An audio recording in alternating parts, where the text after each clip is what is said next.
Well, shit, it looks like that did come off the bead. I probably should have checked both sides of the tire. Anyway, we're back out here today with the Yazoo YTKC22 that I successfully drove from cousin's house way over that way. And today I've got a whole laundry list of stuff I'm going to try and run through and do. And I'm going to try and do as much as I can, but I've got a couple other things I need to do today, so we'll see how far we get. Alright, so the first thing I need to do today is I need to get in there and I need to check the transmission fluid level. I went back and checked all the diagrams, and that is in fact the dipstick. It's just screwed in place because it's pressurized. So we need to get that out and see what the level is. I also figured out what oil this transmission takes. It's a 20W50, so I should have plenty of that. So I just need to figure out what the level is and then bring back a couple quarts and see how much it'll take. I have no idea what the capacity is. I just know that it takes 20W50 from the factory. What else? Change the spark plugs. I'm going to hook up the spark plug tester, see if I have intermittent ignition or if it's entirely a fuel air related issue I was having last time. I've got my compression tester. We're going to hook that up and see what the compression is in both cylinders. I need to figure out some sort of cover for the tops of these because it's no longer covered anymore, and these just go straight down into the fuel tank, so I need to put some sort of cover on there to keep water out.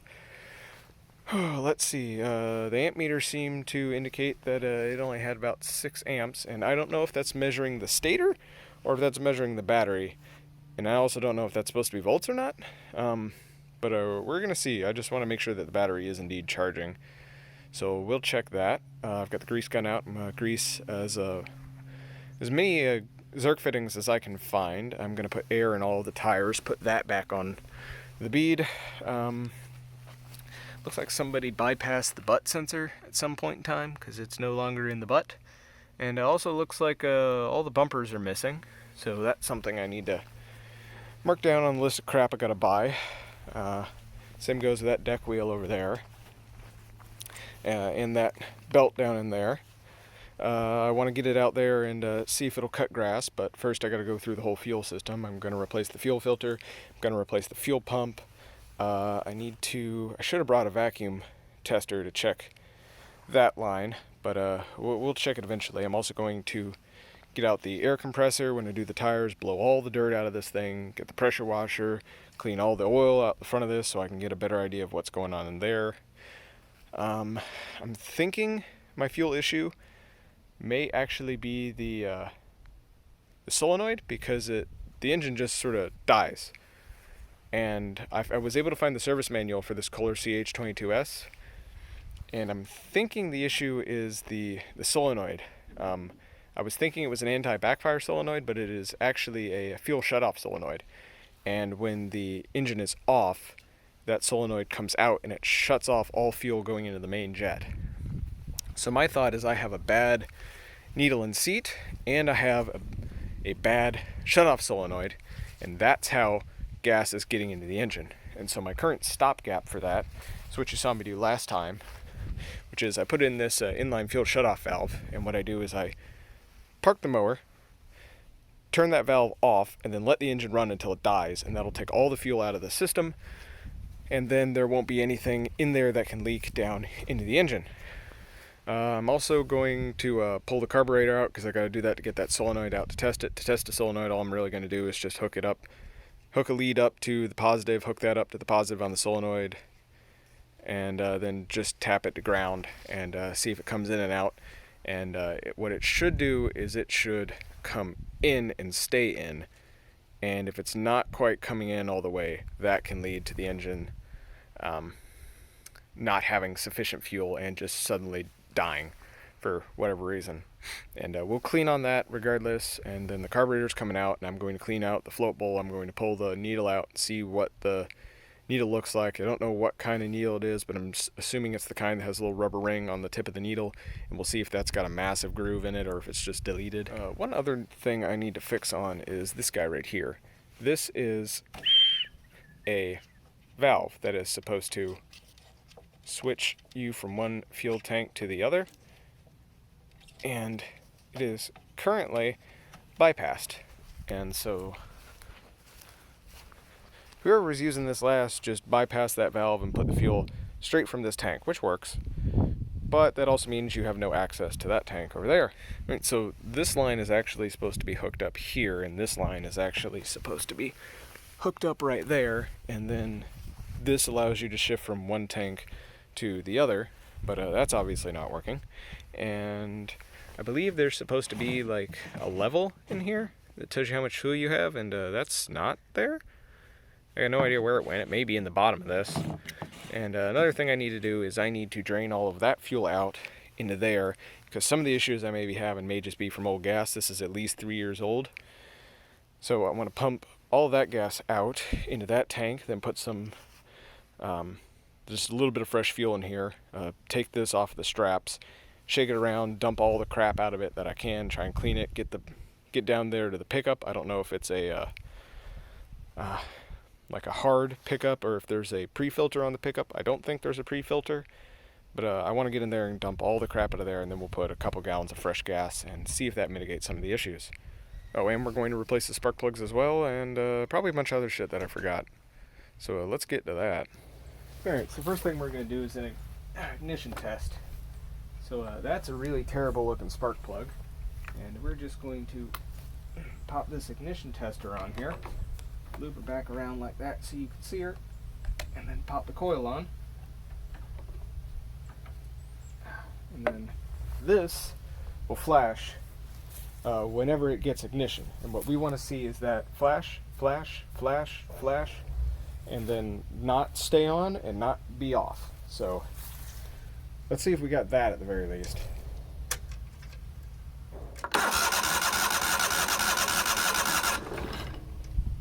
Well, we got spark on that cylinder. It's very weak looking, but we do have it. So let's try the other one. Let's see if I can get this off without having this hose mess me up.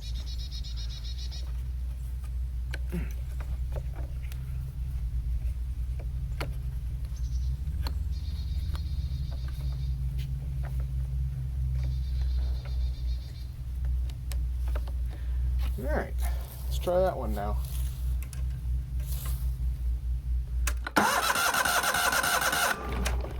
Alright, that looks similar to the other one. Maybe a little bit brighter, but the other one is very rusty. So I would say ignition is good. At least it's good at the moment. This does also have the spark advance module, which is over here that you can't see. It's a little black box. I'll overlay the video from the other side and you can see it. That thing may have an issue, which may be part of my ignition problem, but I don't know how to troubleshoot that yet, so we'll save that for a later date. So the next thing I'm going to do is I'm going to do a compression test. This will allow me to hook up to the spark plug down here and see what kind of compression the piston is making. And I'm assuming this is probably supposed to be somewhere around 100 psi. So we'll see. As long as it's the same and fairly good looking on both sides, I'm not going to worry. I don't necessarily trust this Chinese compression tester. I've tested it on 2 small engines. One of them gave me 75 and one of them gave me 60. And the 60 psi one runs really well. It's got a 6-to-1 compression ratio. And I think this thing just reads low. So I'm expecting to see somewhere probably like 80 out of both of these, which would tell me that this compression tester is kind of junk. But ideally what it's probably supposed to be is about 100. I couldn't find stuff in the service manual to tell me what it was actually supposed to be. Or at least I was too blind to read those numbers. So let's start testing. Alright, and ideally to get maximum compression, you want the choke open and you want the throttle all the way open, and you want to take both spark plugs out. And if you really want to be careful, you also want to remove the air cleaner. I'm not going to remove the air cleaner just because it doesn't really matter too much, but you want to remove all things that would otherwise impair the flow of air into the cylinder. You're not trying to run the engine, you're just trying to get it to pump air. Alright, so the spark plug is out. Oh yeah, hot hell. See that? She was running hyper rich on that drive home. She was not like that the last time I looked. Yeah, that is wet fouled. So she's running super rich, which I would expect because I had the choke all the way closed the whole drive back, and that's the only way it would run. Let's see, hope I got the right thread pitch. Feels like I do. Alright, that seems about good.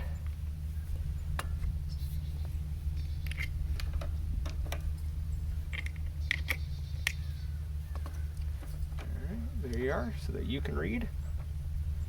And I'm going to go over to the other side and take that spark plug out right quick.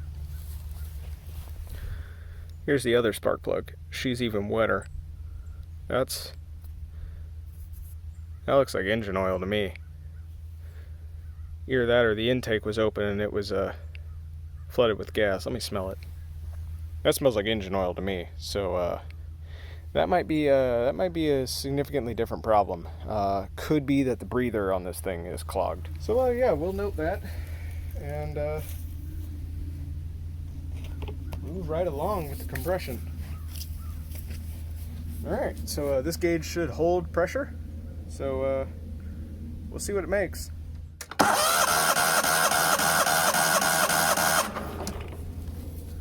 Oh wow, that's really good. So that's showing me is that 162? Yeah, 162 psi. So we have fantastic compression on that cylinder. Let's check the other one. All right, let's give this one a go.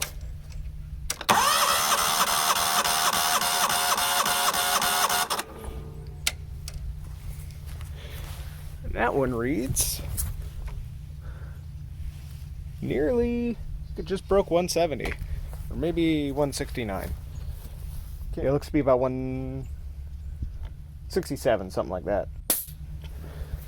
So compression's good, it's fairly even. It's not perfect, but it could also be that I didn't tighten these exactly the same. I also don't think I ran that one as long. So I'm gonna call that good. Right, so here's the spark plugs again. As you can see, they look good, and they looked normal last time, so whatever I have done, whether that is using that heavyweight oil or what, plugs are getting fouled and plugs are getting oily. And as you remember before, the gap on these is decent. You know, there's 30 and there's 34, so they're not crazy. I can barely get a 34 through that one. This guy is not barely at 34 as well. He's like 33. I could force that through there, but I'm not going to. So I'm just going to replace these, mostly because this one is so corroded. And that coil plug down there is also corroded. But we're going to ignore that because I don't have coil on hand. So let me see if these are gapped correctly. I'm assuming they're not. Oh yeah. Yeah, those are gapped at like 25. So we're going to gap these real quick to 30 and stick them right back into that motor. Alright, so these are now perfect. Better. So we're going to stick those right back in yonder and then move on to the fuel system. Now, boys and girls, don't be like me and don't over torque your spark plugs, because I always over torque my spark plugs. And I don't know if you can see down in here, but this boot is just right full of crud. So I'm gonna give it a good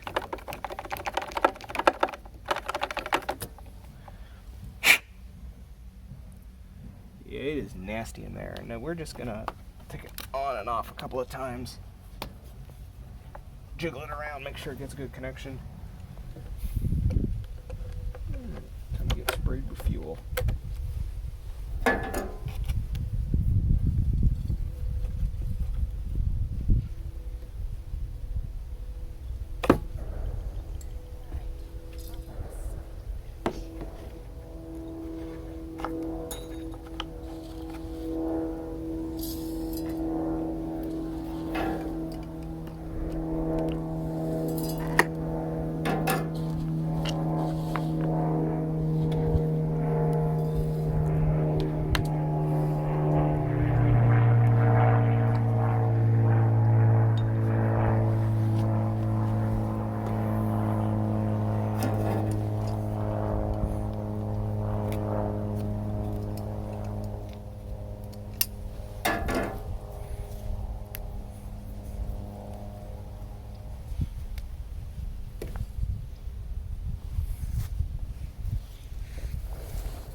Well, that's done. See, that makes a difference. Alright, so I'm looking down here in the carb. I know y'all can't see that, but way down in there, all the way at the bottom, I am not seeing any signs of oil, so I don't think stuff is burping out through what I believe this here to be some sort of a PCV emission system. That's supposed to be, I guess, where everything comes out of the breather and goes into there. So I'm not certain how the oil is getting into the cylinder, unless it's leaking past valves or something. I would take these valve covers off, but then I would have to put these valve covers back on. So I'm not going to do that, and I have no idea what the condition of those gaskets are, and I don't want to start this leaking oil everywhere. But I guess what I'm going to do now is put this back on, check the transmission fluid level, and see if she runs any better at all. Alright, so we're taking the tranny dipstick off. She is a 7/8, by the way. She was just on there with about 10 foot-pounds of force, so I think finger tight will be fine. And I'm just going to pop her off and see what's in here. And it looks to be nothing. There's like a kiss of oil there on the bottom, and nothing. I'm assuming it's supposed to be at that hash mark, because I don't know why else they would put a knurled knob there unless that it's meant to hold oil. And I don't know what you see, but to me, that looks like it's bone dry. Yeah, I'm going to go out on a limb and say there's nothing in there. So we won't be driving this today, and we will wait until I have some 20W50 with me. But we may try and get this to run. I'm not certain if... actually, no, I guess I won't run this today because I don't want to burn that thing up, because she's going to spin by default. Alright, so I got the air compressor hooked up, and I've got this incredibly safe setup going here with the jack. So I've just got a farm jack, which is got all sorts of play in it, and it's just holding up the whole mower with this, like guess this is like a trailer plate or something? Hitch plate, which is just held on with a big-ass broken rusty C-clamp. And so that's holding up the whole back of the mower. But luckily the back of the mower done way too much, and I just need to get in here and clean the crap out of this valve stem right here.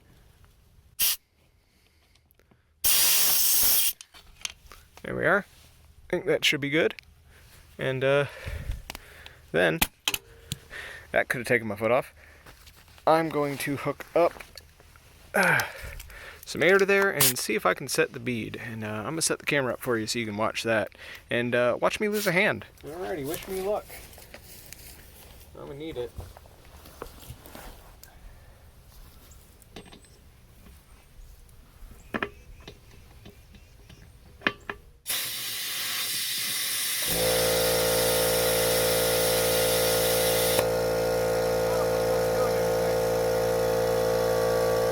Let's see how close I am to being on the bead.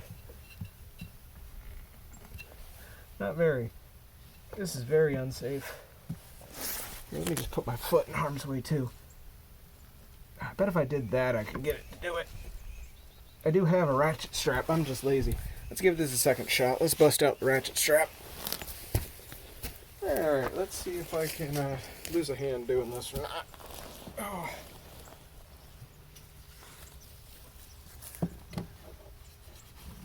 Bunch of spider webs up there. That's nice. And the Zerk fitting's all the way up in there too. Oh good, I got that almost perfectly set.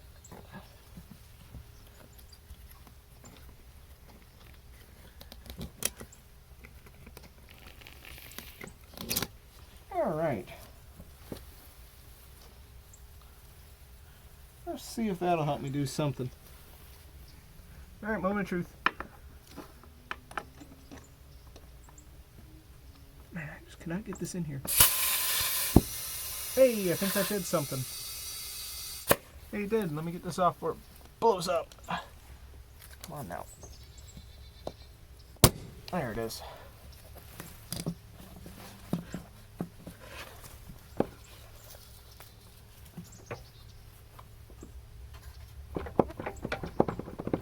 Well, that bearing is sacked the hell out. I got no idea what kind of PSI this needs, but we're just going to give it a little bit more and see if it blows up. That's probably too much. There. That's probably good.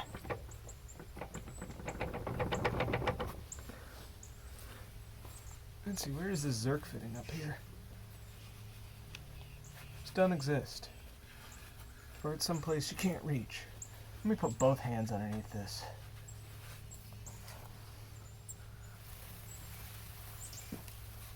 I don't see it over here.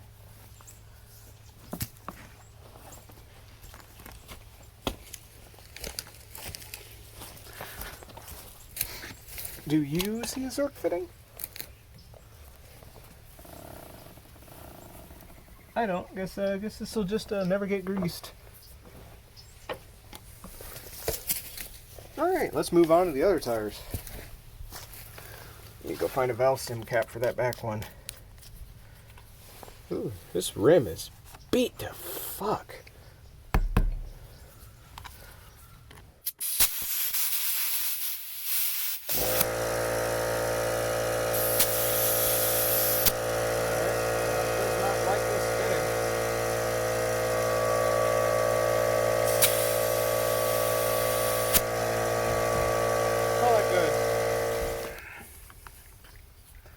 See, this one's a little more compliant. Well, that one's just fine.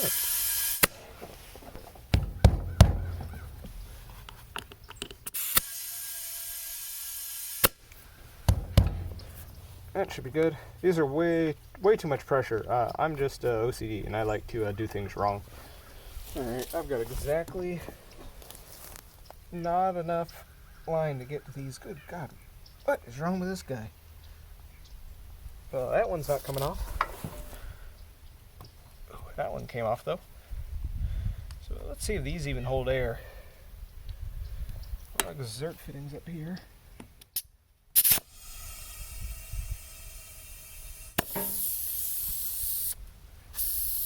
Well, that valve stem's messed up. We'll give it a little bit more air and then put this thing right back on.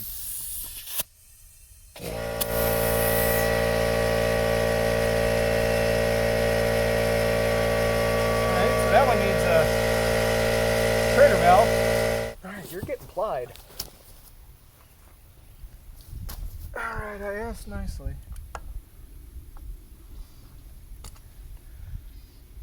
Lord, that is spinning the valve stem.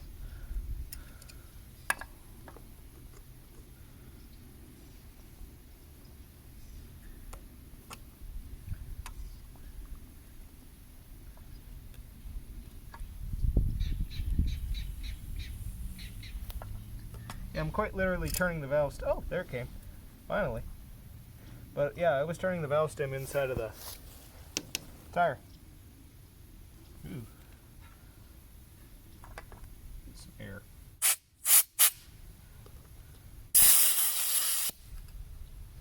That is plugged.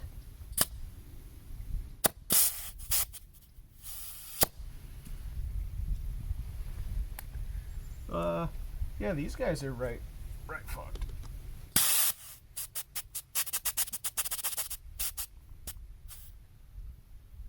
I don't think I have a valve stem doohickey with me, so this guy will just stay flat.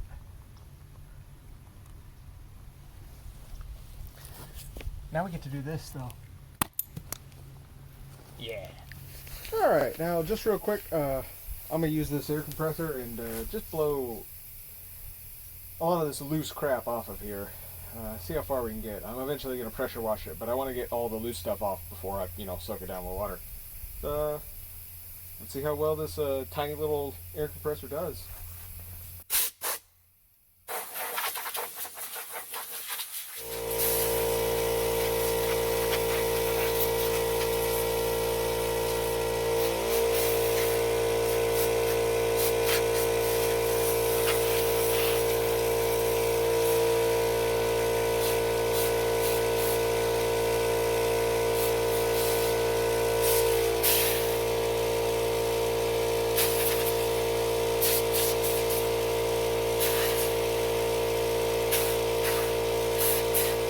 Alright, so I gave the body a nice, good, deep spraying, and looking like a new used mower now.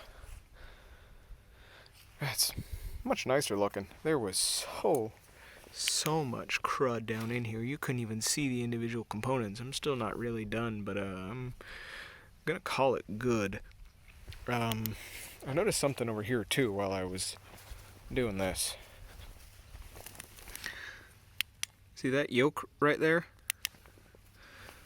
This fella right here? It was just sort of there. Sort of jammed out the way, and I'm pretty sure this is the PTO clutch. So, yeah, the PTO's just been kind of freeballing this whole time. So, that's interesting. I wonder why that was done. You can see it down there. See that? Come on, camera. See that? That looks like that pulls up a clutch and holds down the PTO, and I'm pretty certain it's supposed to be on that cotter pin. I don't know if it's supposed to be above or below, probably below. But that's just been disconnected, because that should be like this, pulled tight, and then when you flip on the PTO, this whole thing pushes forward like that, and it frees up. So I'm gonna go check the service manual real quick and see where that is supposed to be, and then we'll come back and hook that back up. Alright, so here's the parts manual. This guy. I've not been able to find an owner's manual or a service manual. My cousin is looking to see if she has the owner's manual. If she does, I will make scans of it and I will make it available. But at the moment, this is what I'm working with. And here's that yoke right there. And as you can see, it is supposed to be on that same shaft right here with this guy, which runs over here to the idler pulley. Because when you pull that, it tightens both of these here belts. And, well, where are they? Here. Right there. Which are very loose. And those then tighten up and they grab onto that. And what this yoke does is it engages a clutch on the PTO to keep this from spinning, this drive shaft from spinning due to any sort of, mild amount of friction and burning stuff up. So as you can see in here, it does go on top and it has the washer and the cotter pin on top of it. So we're going to install that and see why the heck that was disabled. I don't know, might be misadjusted, might be stalling out the engine. Who knows? Alright, so there that is. Let me get up and run this lever and show you what it does. See, so now the PTO is engaged, so that clutch should be disengaged or brake or whatever you want to call it, and there it should be engaged. Now, it may be that it's just horribly misadjusted or bent or something, and it was not allowing the PTO to engage, but we don't know. Alright, got the deck cleaned off and everything. She's looking not as terrible now. And next step is pump all of this fuel out and get it over into that tank. And these lids are supposed to have fuel gauges on them, and as you can see, there's the fuel gauge in pieces down in the bottom of that tank, so we're just going to ignore that for now. PTO clutch seems to work. Yeah, I'm just going to hook up the suckulator and start sucking and shooting stuff over into there and try and get as much of that out as I can. Alright, so I've got that about as far as I can take it. As you can see down in there, there is, that's either varnish or rusty water, but that needs to come out. So I'm going to take the tank straps off and just dump the tank out. And this is the last little bit I took out of there, and as you can see, it's very nice looking. That's that rusty water stuff. Yeah, that is varnish and water. So I will just dispose of that environmentally, consciously. And get to these tank straps. I had the old fuel pump hooked up for the last little bit. The siphon pump was only able to pull so much out, and that got just that little bit, just about an ounce or two. Alright, tank strap does not want to come off. it just it's not like a hex on the other side. It's just like a round peg. So I got it almost off, and then the last thread on that bolt fought me. So I'm losing daylight.